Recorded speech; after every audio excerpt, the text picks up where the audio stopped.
So I know you, and I'm very grateful to know you. You're a beautiful person, and but you weren't always. I wasn't and always, no. and so in this part or in this segment of this, I want to know because there's honestly there's shit that I don't know about you and about our family. I don't even say you don't even have to say your family, our family. family, That's yeah. so weird. Yeah. But it's the truth. It's so I want I would like for you to go through your story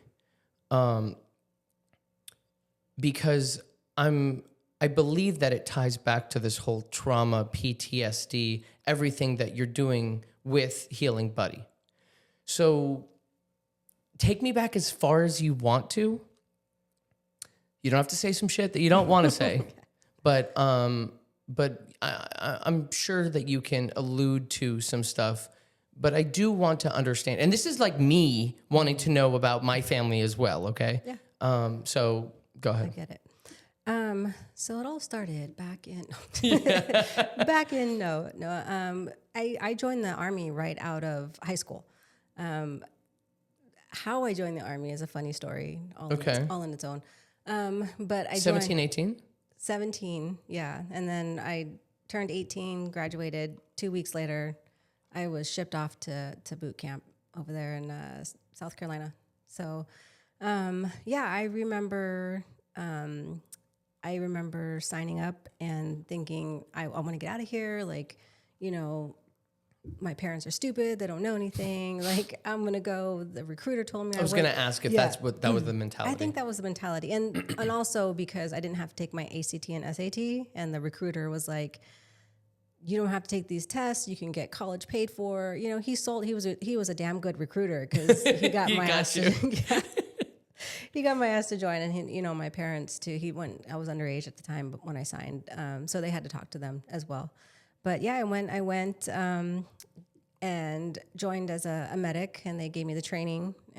It's kind of like a paramedic, a little bit more. There's no really civilian like carryover. But my first duty station was Korea. So 18 years old, going across the pond for the first time, Korea. And that was okay. It was, and I say okay because looking back at it, I'm like, oh, there's some really fucked up shit that happened in the sense of there was probably about 100 men to one woman that served. So there was a lot of I'm sure it's different now, but I'm not sure if it's different, and I was in second ID, so that was the furthest north that women could go. It was about maybe 10 miles from the DMZ where North Korea is. What's DMZ mean? The demilitarized zone. So it's where North Korea meets South Korea. And there's that big like DMZ you can't cross. Okay. No cross. So yeah, I was there for a year, and like I said, it was good times, but there was a lot of drinking, a lot of I don't know. I don't want to say unsafe places because I was very lucky to be with men that took care of me, like as brothers. Like I didn't get taken advantage of, and stuff like that. But I say it was, fucked up stuff because we saw a ton of soldiers that were away from people, that didn't really get the attention that they needed mentally when they were going downhill. Tons of drinking, tons of getting in trouble, that sort of stuff. And I think that's a theme in the military. They say that they have resources. They say that, it's available, come and get it. But I think living that, it's hard. My experience, it's not true. So here's my question to you. Well, my first question, we'll have thousands, but so you went over there and you started to see, I'm sure that like, it wasn't like the thing that, your first focus was not, the trauma that people were going through and stuff like that. So like, I'm sure like you were like, there were other things that were more prevalent that were on your mind, but you, in the back of your head, you were watching people deal with the trauma in that. And so that started this process for you. So I guess in there, like, and I don't know this about like the military or anything. What was your branch? Army. The Army. So, so I'm assuming that they said that there was something that they could help with the trauma and all these things. But like, did you have to seek them out? Did they not give them to you? Yeah, it's kind of I guess a stigma or taboo to be like to seek any kind of attention out, whether it be like you broke I your see what you're arm or like Because you're tough. because you have to be tough and you have to maintain this like stoic, like I'm a soldier, I'm gonna keep like pop some ibuprofen and walk it off type thing is literally what. And your whole leg's broken. Yeah, it's just like dangling off. It's like wrap that shit up. Let's go. So I think that's the part where you see something that's kind of wrong or that's like it makes your alarm system kind of go off and it's like, oh, that's not right. But you know what, I'm not going to say anything. I'm a minority here, literally, like being a woman and then being Hispanic. Yeah. Like, I'm a minority here. I don't want to ruffle any feathers. I'm a low woman on the totem pole with rank wise, and so you don't really speak up. You don't, just, power through it or just, shut up and carry on and do your thing. Same thing that happened, when a year in Korea, flew to Georgia, which is my next duty station. Okay. My stuff hadn't even made it from Korea to Georgia, and we got orders to go to Kuwait. So I was your clothes and stuff. Like all the stuff. My personal belongings hadn't even made it to Georgia, and we were like that unit that I got. The new unit I got assigned to was like, hey, we're going to Kuwait. There's possible, there's threats out there, war, etc. talks. So yeah, we went over to Kuwait. We were there in March 2003. And then at the end of March is when war was declared on Iraq. So we went into Iraq. I was lucky enough to stay behind and didn't go with that first wave, that went in there. But I was part of a medical company.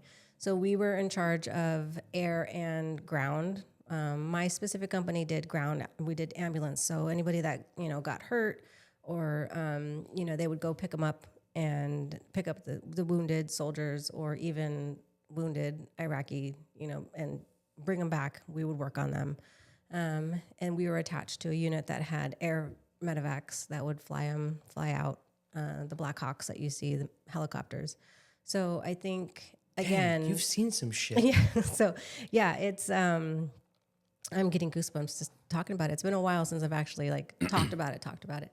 But yeah, I was a medic and literally like a combat medic. Like that was my title going in, but it was just, I hadn't seen any combat yet. And I didn't think I was going to see any combat according to that fucking recruiter. But anyways, but yeah, I was in Tikrit, which is where they caught, Saddam Hussein. So it's kind of like, oh, we kind of passed that place a couple of times, but That's crazy. So yeah, but they were bringing wounded to us, and you don't think about it while you're in the midst of it, how traumatic it is until you're like talking to somebody and their whole face changes, like your face is like, holy shit. And I haven't even gotten into, people being brought in on the Humvee. It's 150 degrees outside, and they literally peel them off these cars trying to get them, Well, I'm assuming you're about to say something about. So they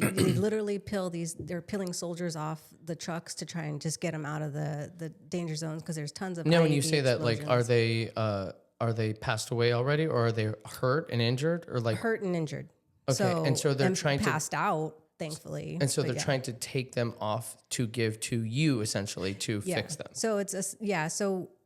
Our units got split up. So we had ground units that would go out. So I would do that very rarely, but we also had a MASH unit. So kind of like you saw on the TV, which is like a mobile hospital. Mm-hmm. So they would bring, injured people to us, injured soldiers. And so, yeah, I mean, we would get bombed every single day. It got to the point where it was like background music. Like you would hear the bombs, feel the tents shaking. And thankfully, it didn't get in our base enough to cause actual injury. There were a few people that got hit on like convoys and stuff. And one particular convoy that I was on in an ambulance with a big ass red cross, we were behind a fuel tanker. Like you can imagine an 18-wheeler fuel tanker. Yeah. And I see this huge explosion. And I remember thinking, that's it. I'm going to die because this is a bomb that just went off. There's a fucking 18-wheeler full of fuel in front of me. And so what snapped me out of it is my driver put it in neutral. And I, thank God, my dad, love him. And I know about cars and the engine and what you're supposed to hear, but it snapped me out of it. And I'm like, what are you doing? Put it in drive. We need to get through this. And then like seconds later, you hear the big boom. And so thank God they had faulty IEDs explosions, and it took the tire out from the 18-wheeler in front of me. Mm-hmm. And so it didn't hit the fuel tanker. So the fuel tanker kind of just spun around, and we were able to just drive through. Wow. This huge explosion. But I remember, like, you see lightning. I mean, this huge, you can imagine. I've never lived through that, but Right. I can. But I mean, you're painting you're painting a really good picture, and that's really fucking scary. So it is. It was really scary, and I'm able to talk about it now, which is, I mean, I guess a good thing. But yeah. I mean, I remember seeing I think probably Facebook at the time was popular, but I remember seeing a video online of an IED explosion, and I was like, holy shit, that's what I went through. Like, it really messed me up for a very long time, because I was just, you don't know the magnitude of what you actually went through. And, trauma does that to you anyways. It kind of shuts your memory down, so you don't remember. Yeah. It suppresses. It does. It just suppresses. And I'm your hoping we're memories. going to talk about that later, because I don't know. Well, that's fine. That's what we're here for.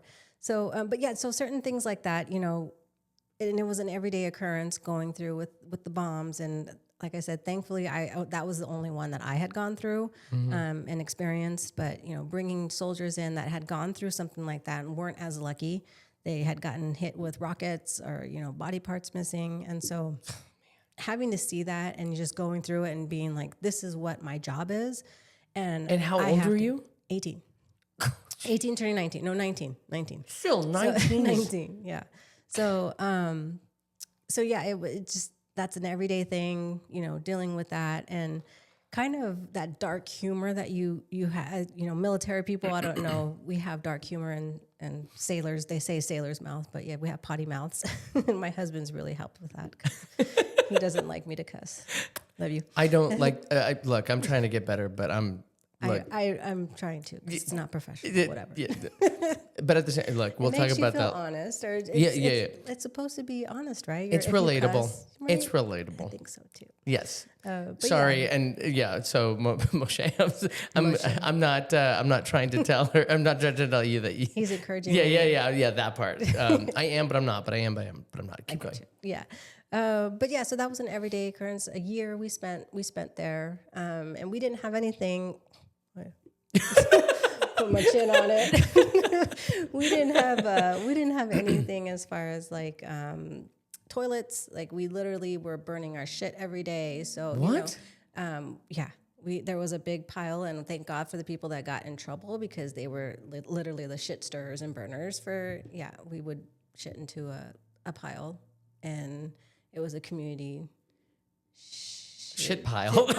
Yes. That's crazy. Yeah, and then they would use the jet fuel and like crazy stuff to burn it, and they wonder why people are sick now. But yeah, wow. Yeah, so I didn't even know that. Yeah, so when we were first there, Army didn't get that. Air Force is a different thing. Those who are in the service know that Air Force is like, they get like the top notch. Oh, they're the penthouse. Like, okay. Yeah, they get first class. They're flying first class, and like we're in cargo. Frontier. Yeah. Oh, cargo of Frontier. Frontier. There you go.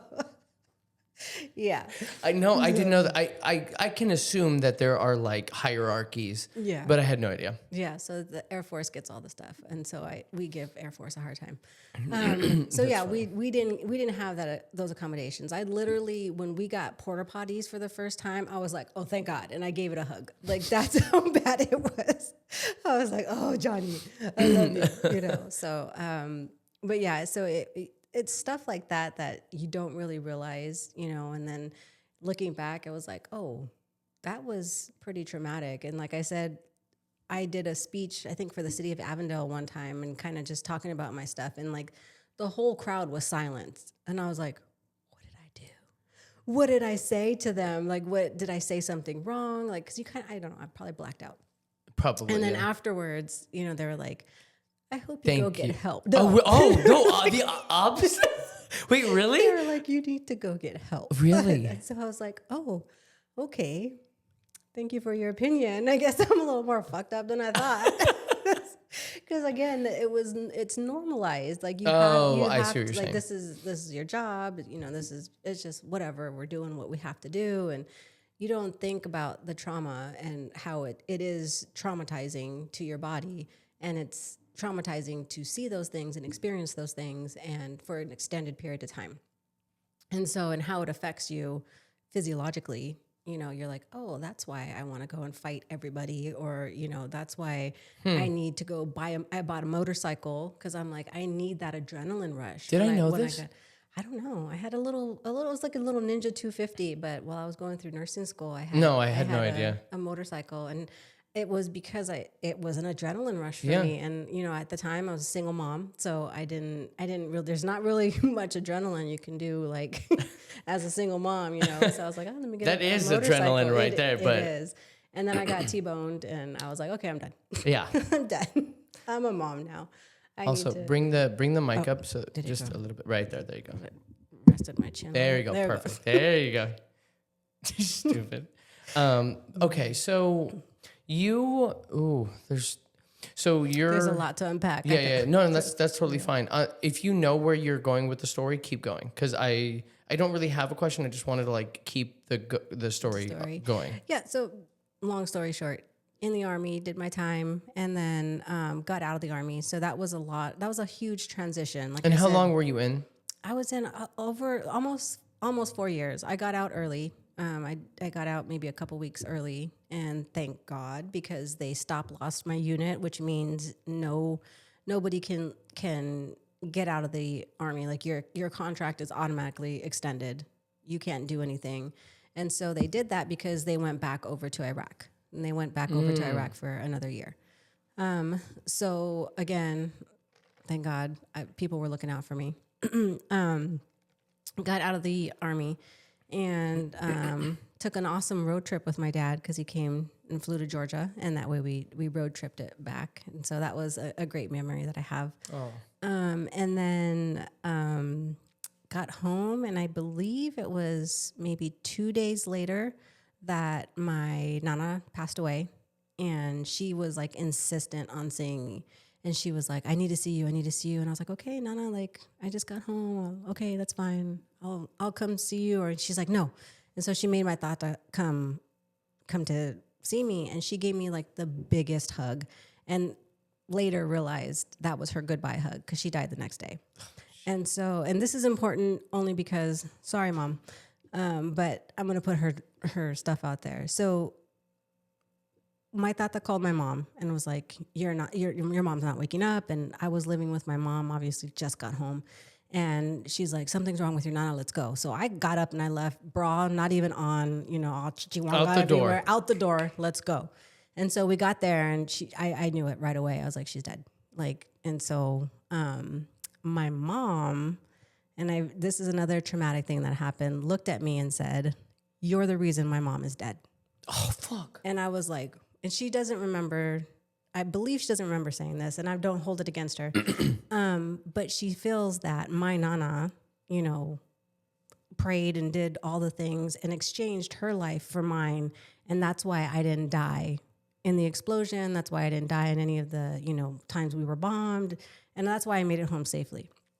But nonetheless, that shit's traumatic to hear, oh my God. And so I carried that guilt with me for years and years and years. And I think only maybe up until 3 years ago is when I finally released the guilt of that. And I kind of was like, hey, do you remember saying that to me? And she's like, no. And I'm like, of course not. She's like, I would never say that. I would never say that. And so, you know, that's stuff that people deal with too, is that generational trauma and that stuff that we, you know, I guess that's kind of childhood trauma too, because it's still from a parenthood, a parent authority figure. You think, yeah, You know, so yeah. I was gonna say parent perspective, but it's a child perspective from the parent. Right. So, so yeah, so things like that. And so the toxic little comments that you get from, you know, they always talk about, you know, family members and all the toxicity, and realizing, oh, some of this stuff is pretty toxic, and learning to put up boundaries. Like, no, it's not this, you know, I'm not, that's not my fault. And just so the audience knows, your mom is a beautiful, great mom. She's awesome. Their parents are still people who are trying to figure life out too. Yes. Just like you now. Yes. Isn't that crazy? Isn't that crazy? And we'll talk about that part probably in this next little section here. But I just wanted to say your mom is amazing.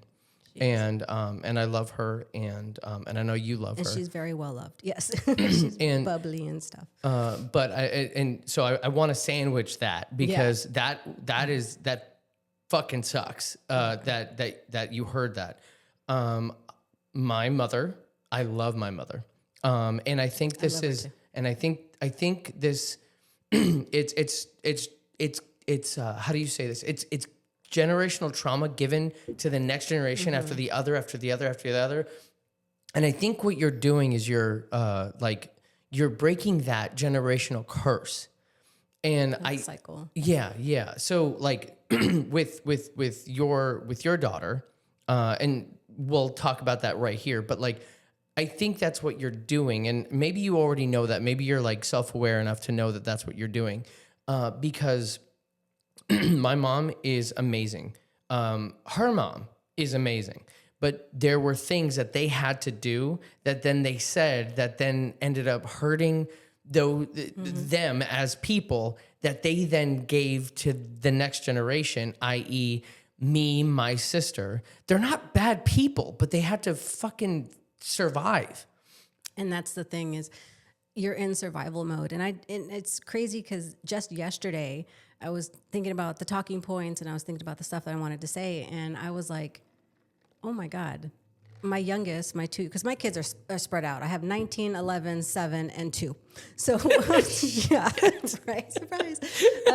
So I was like, oh And she goes, and I'm only 28 years old. What are you talking about? I'm only 28. Typical Mexican. Yeah. No, but no, my 2-year-old, I was like, she is my first kid that I am parenting out of survival mode. And that was like a huge like epiphany for me yesterday, that I was like, she gets to experience this version of me that the other that kids the others never don't get. And I'm very proud of myself, and I'm very proud of that I'm not the person that I am anymore, but my heart still breaks for my 19-year-old that had to deal with, and mommy, now let's talk about so you you just talked about I was gonna say nanacita, Jesus, Nana.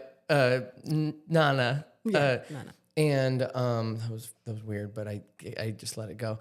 And so and then the traumatic thing that happened with you and your mom and suppressing it and stuff like that. So then going forward now, talk to me about the children. Talk to me about becoming a mom. Yeah. So again, adrenaline junkie, and I was not being very safe dating her dad.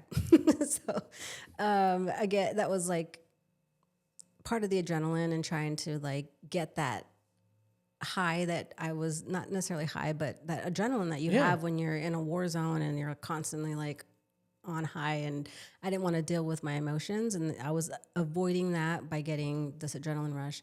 So I love her to death. She's not an accident, but she was a surprise. So she came very quickly after I got out of the military, and I was like, okay, I can't go out drinking. I can't go out drinking and driving because again, just trying to get that adrenaline rush and doing very unsafe things. And that was a cry for help, but nobody heard my cries. Yeah. Nobody close to me heard my cries. And so I think God was like, you know what, baby, I know you're going to be a good mom. So boop, let's do that. And Responsibility immediately right now. Wow. So got pregnant. And so that was like, okay, I need to do something. And so I was like, let's go to nursing school.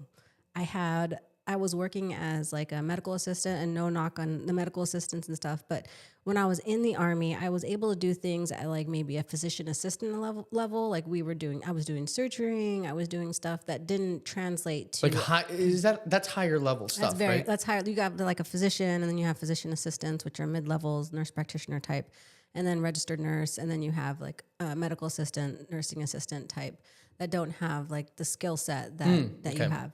Okay. So it didn't translate very well to civilian world. So I'm like, okay, I need to go and get a degree. So I was like, nursing degree, that's cool. Let me do that. And so trying to do that, working 3 jobs and being a single mom. And I love my parents because I don't think it would have been possible because they took care of Ani. My dad, he was retired and he, love him. He took care of her, and so I can see that. I can see that, and like I know that they don't know the house. I can see literally like their house and the backyard, and like like the what was it the trampoline? What was it? I don't know if they had it at the time, but like I'm just in my head. I can see like them loving to spend time with Ani, and anyway. So. And she was the first grandchild. My mom finally got one. So. Yeah. And she was the last sister, I believe, that became a Yes, that became a grandma, I want to say. So, of course, the tias were like, oh, you're not a grandma yet. So I was like, okay, here you go. But yeah, they took care of her. They allowed me to do that. But I was still in such a survival mode. And I say because I wanted to keep myself busy because all these thoughts and all these like of the explosion of like the traumatic, like seeing people, human being ripped open, shot, limbs shot off, blood squirting everywhere, and then just living in horrible conditions. Literally, tent city is what we were at. We had a tent, and it was up to 150 degrees at one point. Like it was hot, and then it was freezing at night because it's a desert. We had the shit pile. Yeah. We had a 5-gallon jug on a piece of plywood for showers. So like it, all that stuff was like starting to come, and I was like, I don't want to deal with it. I don't want to deal with it. And so that's one of the responses from, a traumatic event is you don't want to deal with it, you avoid it. So that's what I did. Nursing school, 3 jobs, single mom. Piece of cake, right? And I think one of the motivating factors was that first semester, my nursing school teacher was like, oh, you're a single mom? You're not going to make it. And you have 3 jobs? Yeah, you're not going to make it. And I was like, okay, bitch, bet. I got you.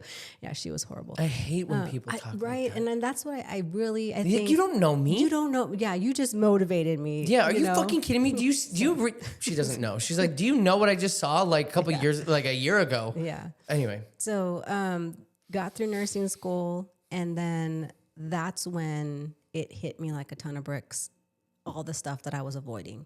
So I'm huge on not burying anything traumatic, any symptoms that you have, because you bury it, it's just going to grow. It's going to grow into something. And that's when, again, I was out leaving Ani with my parents. Like, I'm going to go out drinking. The VA dealt with my pain by giving me narcotics, which was probably not the best idea because I was still drinking, and I was like trying to numb this pain. And then I was like, you know what? I need to try something. This is not okay. It's not okay for my daughter. I know that it's not okay.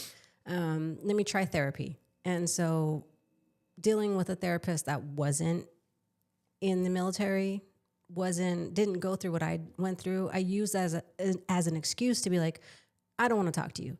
You don't know. You weren't there. You don't know what I went through. And so I wouldn't go. I never even thought about that. Like, if you don't, they have to understand what you went through. Yeah, it was a lot of book terms being thrown at me. And one psychologist actually said, again, you're a woman, you weren't on the front lines. And so I think I threw some stuff on his thing. I said, write whatever the fuck you want to write about me. I'm gone. Like, I don't care what you say about me. I don't care what you put in my medical charts.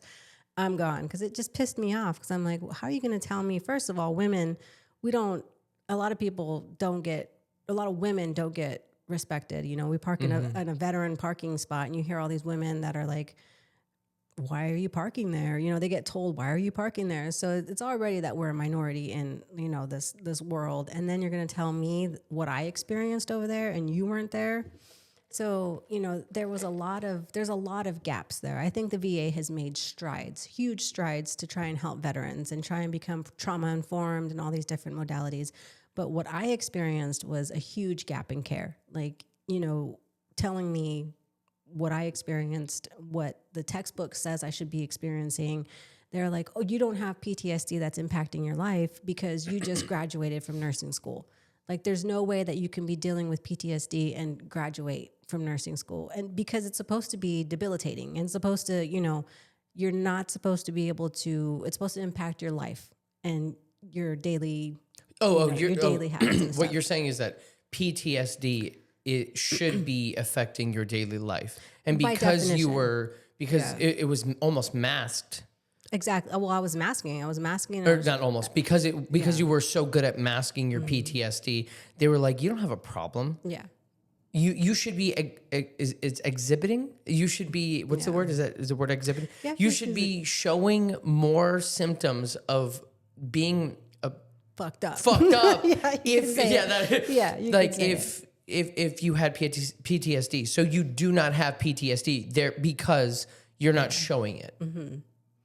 And they actually, you know, and for the disability rating, they actually, once I graduated nursing school, they actually took some of that percentage away from me because they're like, oh, you're doing well, you're doing great. And so, what do you mean they took that percentage away from you? What does that mean to a regular person? So you get, for VA disability, you get a percentage and you get a rating depending on how severe your symptoms are. So because I graduated from nursing school, my symptoms weren't at a like 70%. We're going to take that away from you and you're now only like 30%. So that correlates to money. Like disability ratings, you get money, and later on down the line, like depending on what you're rated at, you know, you get health care and different things. So that's just a huge slap in people's face. You know, now, what was passed for veterans really sucks too. I know we're going off on a tangent with this disability. Because remember, I'm not one to, I don't know. No, it's okay. You don't know what you don't know until you know. But Exactly. but yeah, right. Recently, they just passed it that if you're taking medicine for like a knee or lower back pain and it's helping you, they can decrease your rating. So that's and the same thing for mental health. Like if you're taking these mental health medications and they're helping you and you're coping well, we're going to take some of that disability rating away. So to me, that's like, But doesn't that disability doesn't that disability rating getting taken away stop the person from being able to get help to then feel better? Or they're going to be like, I'm going to be off my meds. See how you like me now. Yeah, that doesn't help. Yeah, you're going to have more people that are affected by not only veterans, but their family members. Because, and I say that because my dad was a Vietnam veteran, my tios, Vietnam veterans, and my tias, they went through it. You know, dealing with through those issues with them. Yeah, dealing with the ramifications of the PTSD. Yeah, the PTSD and all the stuff that they were going through, and so that affects everybody. Like not only veterans, it's like the community at large. Like it's all tied together, and so it's like I said, the VA is great in some aspects, and but there's still a huge gap in care and trying to connect the veteran. And just having time. I worked for the VA. I retired from the VA system in 2023. So knowing the system and knowing how to work it, I still fell through the gaps with mental health. And it took me pulling the I know the system card, get me your manager's email type thing to get help. And so it shouldn't be that hard, to try and get care. So again, another reason why I'm so passionate about this is because I want somebody to be like, oh, you were there. You know what you're talking about. You're not just talking all these facts that, the book tells you, or, I lived through it. I'm trying to help you. I'm trying to help you here. Well, I feel like help me help you. Yeah, help me. I feel like, and I feel like you having gone through those things really does help somebody, because whenever you're trying to assist somebody in some sort of mental health therapy like situation, if you can't relate to that person, then just like what happened to you, they're gonna get fucking pissed off, and you're not gonna be able to like cut through. Yeah. I feel like, and and that's hard too, because I want to help so many people, and I want to be like, this is what you need, but I also, in the same sense, need to be like, if you're ready, I'm here. I can't force a horse to drink water at the well with the camel with and the stuff. camel Yeah, and look all him in that. the teeth or something. I don't know. Yeah. Lift him up by the horns, something. Yeah. You know what I'm talking Yeah, about. that, yeah. Yeah. Productive chaos. So, but yeah, so it's as a on the other side of me, there's a duality there where the person that's lived it wants to be like, dude, just do this. It's going to be helpful, but the healer, teacher, New woman person needs to be like, I can't force you. I can't force you. You need to make this decision on your own. Yeah. And I'll be there beside you. I'll walk with you. I will, hold your hand if you need it. But this is the door you're going to have to walk through. Now, one of my, and we'll get into the segment in a second, because I do want to talk about you and your daughter and like the stuff that like, that you have like started to learn about in terms of like the healing process for you as the mother to her. But I don't want to forget, this is the reason why social media is so important, because before it was, I mean, I'm not saying like you couldn't do it. People have done it, raising funds and finding people and helping others the way that you want to help others, right?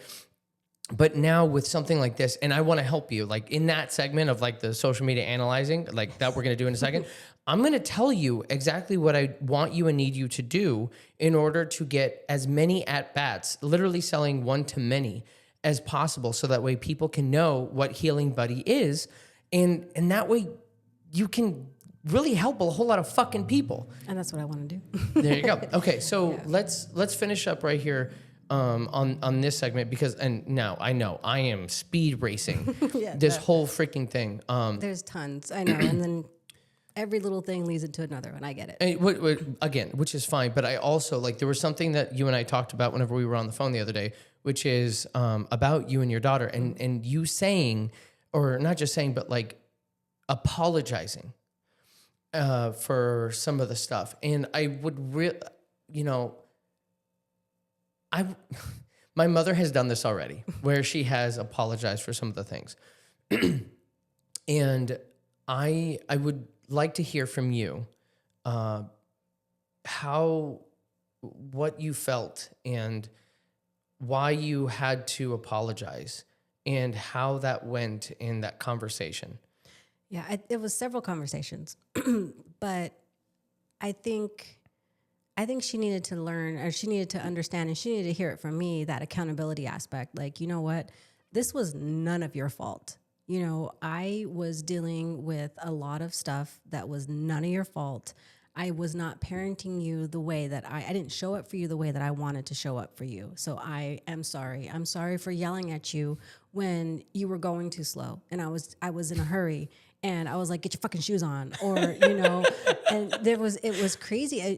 I was asking her the other day, like, do you remember getting up in the middle of the night and wanting to sleep with me? And I was so hell bent, like, no, you need to sleep in your own room. And I'm tired. I'm exhausted. I got like 3 hours of sleep before I have to go and do school and all these jobs. And I would yell at her and be like, just, instead of comforting her, and I see that now in my daughter, my 2-year-old, she's, sleep regression. So she's screaming for me at 4:00 in the morning, and I can go in there and just be with her and be that safe place and be that comfort. And I think you need safety and you need comfort in order for healing to happen and in order for you to self-regulate. And I wasn't that person for Ani, which is my 19-year-old. I wasn't that safe space for her. There was a lot of times that I was, but it wasn't consistent. She was like, what version of mom am I going to get? And so there's a lot of, it's called adverse childhood events, ACE. So there's a lot of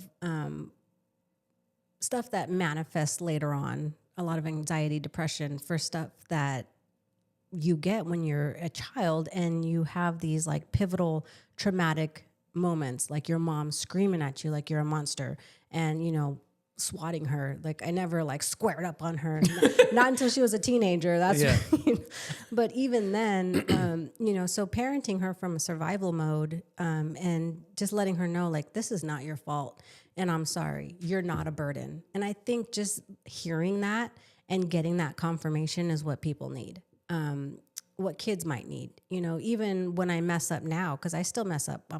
You're still, human. I'm still a parent, right? Still, and so even when I do get elevated or, trying to let my 11-year-old know, like, hey, I'm a little anxious right now, and the way I'm talking to you may not be very nice, but it has nothing to do with you. I'm not mad at you. I'm just a little anxious right now, and so I can't, reach that part of my brain, the higher level thinking that's, where I can be like, yes, mijo, I love you. Of course I'll listen to this 50 YouTube videos, shorts that you want me to look at where it's a fucking cat just going, but, so it is, I think she needed to hear, that. And I think it made me feel a little bit better too, knowing that I'm acknowledging that. I'm taking accountability for, hey, this is all on me. It is my fault. I'm sorry I didn't do it sooner. And this had nothing to do with you. And hopefully that can help repair because, she's dealing with a lot of anxiety, a ton of anxiety. And, she's depression. And after, my dad passed away and then we lost my niece. She was 3 years old, lost my dad. We lost my cousin. She was 17 at the time, I think. So these are all major people that are close to her, so it's not, I know it's not just me, but, she's had some major stuff that's been going on in her life, but getting that acknowledgement, like, hey, I'm sorry. This is, and I wish I would have gotten that. I think it healed part of my inner child as well. Cause you wish you would have gotten that as a kid too. Like, hey, this is why I yelled at you, or it's not because I didn't want to listen to you, because I'm dealing with that too of not being listened to. I guess not being heard. Like I don't because we're 80s babies, not seen, not heard, get away, like do your own thing. but yeah, so she just that acknowledgement. I think is huge, and I keep saying it to her, and it's not anything that I expect forgiveness for. I need to forgive myself. And her, like I said, her journey is her journey. And when she's ready to either forgive and move on, then I'm going to be there with open arms and love her. But I still have to realize that was my mistake. And that's how I raised her. And there's nothing I can do about it except for apologize and be better. Yeah. My mom is doing a really good job now. I feel like she didn't know what she was doing. I can only speak from my own experience, and that's my mom, right? We don't get a manual. We don't get a parenting manual, And so I can see that in her, that she is going to me and my sister and talking to us, and it was really cute. I think you saw it on TikTok whenever my mom surprised me. Well, I think we were on the phone. My mom surprised me, and she came over and she just wanted to spend some time with me. And I'm like, this is nice. where was this? I mean, but at the time, she was surviving. She was trying to figure out her place as a woman in the workforce, as a wife, as a mother, like so much. And so I now don't blame her. I blame both my mom and my dad when I was younger, and then I started growing up, and I'm like, damn, this shit is hard. What the Being an adult. Oh my God. And they had kids. Then they had me. So like, I can see that, like, I'm just glad that like you, and I think the reason why I'm saying this is like, so for the audience, so like, so that way, like the audience can get something from this is like, if there's still something that pissed you off that your mom or your dad did or your guardian did, then please know that there has to be something that they were trying to deal with and they were trying to figure out, and they're not perfect. They're just humans trying to figure it out just like you. And so if there needs to be a conversation, please let this be your sign to have that conversation with them. Yeah, and for yourself. I think mainly for yourself, because I don't Well, no, I mean, don't I think thank it's you. an Yeah. excuse. Yeah. That, like I didn't know better excuse. Like that's kind of hard for me to like, I didn't know better. And there is like, there's stuff you didn't know and blah, blah, blah. But once you bring it up, and I feel like that baby boomer like generation is always like, well, I didn't know. Yeah. I did what I could. Man, it's not my fault. It's your fault, and I feel like there's still that resistance to accountability that our generation has. Like, I'm going to take accountability for my actions and I'm going to apologize. And I think that's still very hard for that older generation to do, is take that accountability. So I think if you want to have a conversation with your parents, I think that's great. I think you should, but I think you should go in there with the intention that this is for my own healing. And don't expect them to have this huge epiphany and be like, I apologize and you're right. I was in survival mode and I couldn't access my prefrontal cortex and because, I was, blah, blah, blah.